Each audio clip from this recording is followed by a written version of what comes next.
প্রিয় দর্শক, বৃহস্পতিবার দুপুরে আজকে খেতে বসে পড়েছি। আর প্রত্যেক দিনের মতো আইটেমগুলো তুলে ধরি, আজও তুলে ধরবো আপনাদের সামনে।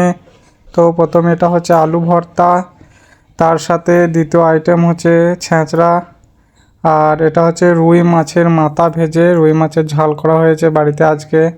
খুব সুন্দর কালারটা লাগছে, বাদামি কালার। তার সাথে পরের আইটেম হচ্ছে পুঁইয়ের শাকের ডাঁটা দিয়ে কচু মুসুরি কলাই দিয়ে রান্না করা হয়েছে।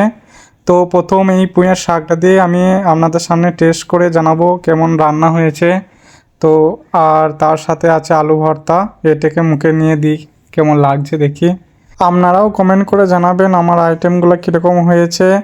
তো আপনাদের কাছে একটা রিকোয়েস্ট, যে আমার ভিডিওটা যারা যারা দেখছেন প্রত্যেক দিনকার মতন তারা একটা করে সাবস্ক্রাইব আর লাইক করে দিয়েন, আর বেশি বেশি করে পারলে শেয়ার করেন, কারণ আপনাদের একটা শেয়ার এবং সাবস্ক্রাইবে আমার ভিডিও করার আগ্রহ বাড়িয়ে দিবে।